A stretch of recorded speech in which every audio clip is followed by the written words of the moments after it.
weird head thing. It looks like totally like an alien, but it kind of looks like those pictures, right? You can see how it kind of is wrapped up and has kind of like a tail. Now you're going to see over time how the features start to develop a little bit more. And I don't know if you remember, but in another video that we saw, those I can't remember what they called them.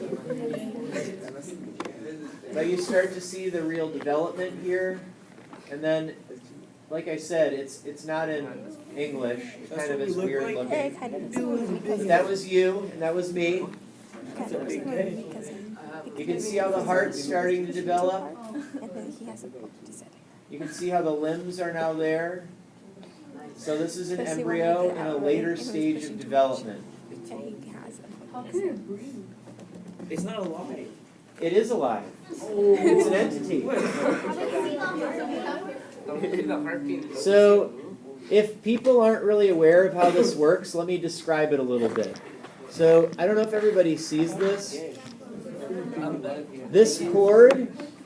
This cord is basically attached to a placenta. The placenta literally is a living thing in a female. And it's basically what's supplying the nutrients, the oxygen, the food directly to the baby. The placenta steals everything from the mother. And so when you have a child, you can it's crazy. I know it's totally not fair either.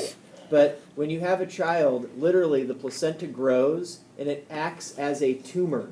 And it steals food and nutrients from the mother, and it basically converts it into something that the baby can utilize, and it sends it to the baby through this umbilical cord.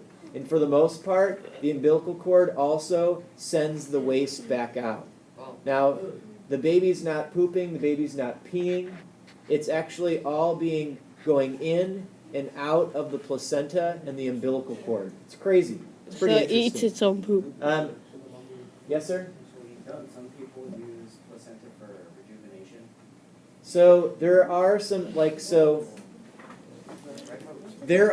hormones in the placenta that are still there because when a woman goes through pregnancy, they get different hormones in their body.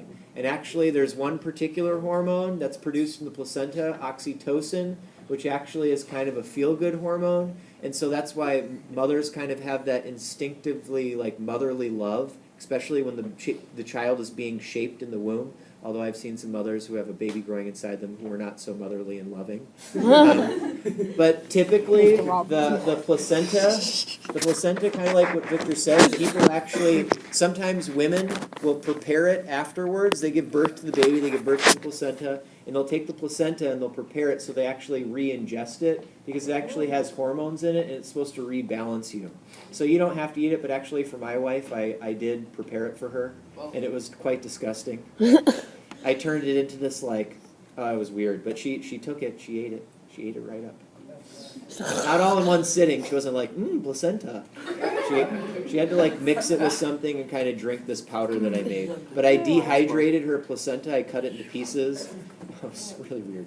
I dehydrated it, cut it into pieces, and then basically smashed it and broke it into a powder. Yeah, it was pretty crazy.